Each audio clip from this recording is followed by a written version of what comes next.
여행자 보험에 가입하고 해외 여행 중에 사고로 숨졌어도 만 15세 미만이다. 이럴 경우에는 사망 보험금을 전혀 받을 수 없다. 이런 얘기인데요.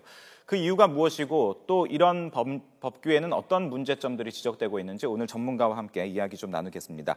이기욱 금융소비자연맹 사무처장 나와주셨습니다. 어서 오십시오. 네, 안녕하십니까. 앞서 저희들이 리포트로 전해드렸는데요. 네. 일단은 여행자 보험에 들었는데 사망보험금을 받지 못한 그런 경우입니다. 네. 좀 더 자세하게 좀 그 이유가 뭔지 이야기를 좀 해주시겠습니까? 예, 현재 그 상법상으로는 지금 15세 미만을 대상으로 하는 보험 계약은 사망보험 계약을 가입할 수가 지금 없도록 되어 있습니다. 네. 그래서 여행자 보험을 가입을 해도 사망보험을 가입할 수가 없는데요. 이 조항은 그 1963년에 네. 18세 미만으로 제정됐다가 다시 91년에 15세 미만으로 내려서 제정돼 가지고 현재까지 지금 시행되고 있습니다. 아, 그렇군요. 그러니까 만 15세 이하면 이 사망자 보험은 전혀 적용이 안 되도록 법률로 이렇게 딱 지정이 된 거군요. 그렇습니다. 이런 조항이 만들어진 이유가 있습니까, 그러면? 일단 15세 미만을 경우 이제 사망보험을 가입할 수 없도록 이제 제정한 이유는 고의적인 범죄 사고를 예방을 하고요. 그다음에 청소년을 보호할 목적으로 제정이 됐습니다. 네. 고의적인 사고를 예방하고 청소년을 보호할 목적이다. 이 청소년을 보호할 목적이다라는 것은 어떤 어쨌든 그 의미인가요? 청소년을 대상으로 해서 범죄 이제 보험을 탈 목적으로 해하거나 뭐 이제 해칠 경우에 네. 그런 부분에 대해서 보호하기 위해서 제정이 됐습니다. 아, 그렇군요. 네.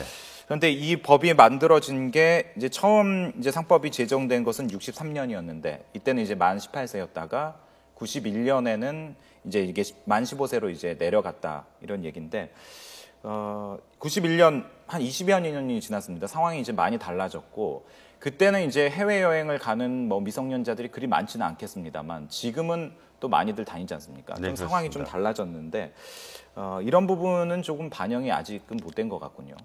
예, 지금 뭐 이 법정 자체가 20년이 지금 넘었는데 사실 그 20년이 지나는 동안에 그 사회적 환경이라든지 경제 여건 이런 것들이 급격한 그 변화를 보인 시기인데요. 네. 해외 그 여행 자유화가 그 89년에 처음 시작돼 가지고 20세 미만인 해외 여행객 수가 네. 2003년에는 그 70만 명이 좀 웃돌았는데요. 작년의 경우에는 170만 명이 갈 정도로 급격한 그 증가 추세를 보이고 있고요. 네네. 그다음에 그 소비자들이 이제 보험 가입도 많이 증가를 하고 있는데 이런 소비자들의 어떤 요구 사항도 지금 제대로 반영이 되고 있지 않는 상황입니다. 아, 그렇군요. 특히 저기 자료를 보니까 2003년에서 70만 명을 조금 넘겼던 20세 이하 여행객이 지금은 170만 명. 그러니까 네. 전체 수치의 10% 정도니까 네, 그렇습니다. 이들이 물론 그런 일은 없어야겠습니다만 이 10% 정도에 해당하는 사람들이 해외 나갔을 때 불의의 사고를 당했을 때 보험에 가입했다 하더라도 그 보험금을 받을 수 있는 그런 법 규정은 지금은 이제는 없는 거죠. 네, 그렇습니다. 예. 그렇다면 이 조금 전에 저희들이 리포트로 전해드린 경우는 또 하나 문제가 되는 게 부모들이 그 여행자 보험에 가입할 때 이런 부분에 대해서 다시 말해서 사망하더라도 보험금을 받지 못한다.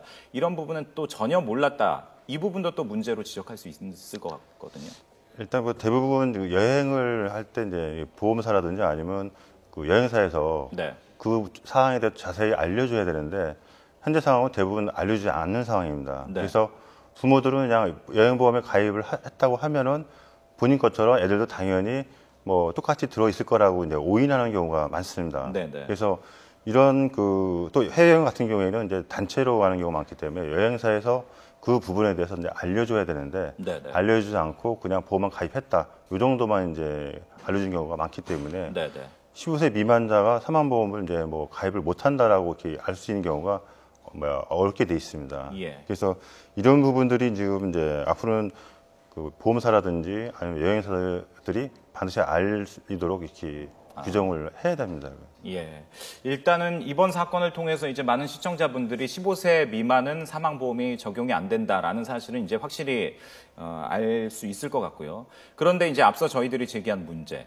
이렇게 15세 미만의 해외 여행자들이 많이 있는데 이 부분에 대해서는 법 규정이 아직까지 정비되지 못했다. 이 부분은 좀 더 다시 생각해 봐야 될 것 같은데요. 네, 그렇습니다. 이게 현재 뭐 일단 법치 자체는 예. 어느 정도 존중이 돼야 된다고 생각을 합니다. 그래서 훼손되지 않는 범위 내에서 어떤 대책 마련이 좀 필요한데요. 네. 지금 일반적인 그 보험은 이제 가입 기간이 1년에서 뭐 수십 년 정도로 길고 그런 때 반면에 이제 해외 여행자 보험 같은 경우에는 뭐 하루 단위입니다. 그래서 네. 많이 그 이용하는 게 뭐 한 5일 정도로 이제 기간이 짧은 특성이 있고요. 네. 그다음에 그 대부분 그 주로 여행사를 통해서 여행을 하기 때문에 어떤 그런 범죄에 그 악용될 가능성은 좀 낮다고 좀 볼 수가 있고요. 네. 그리고 보험 수익자를 만약에 한정을 한다고 하면은 그 어떤 범죄 가능성을 좀 더 최소화할 수 있다고 봅니다. 네. 그래서 그런 예외 조항을 두는 방법으로 해서 보완하는 것이 지금 필요합니다. 일단 지금 법 조항에서 반영되지 못한 부분을 예외 조항을 둠으로써 좀 반영을 하자 이런 의견이시군요. 네, 그렇습니다. 알겠습니다. 지금까지 이기훈 금융소비자연맹 사무처장과 함께 이야기 나눠봤습니다. 오늘 말씀 잘 들었습니다. 감사합니다.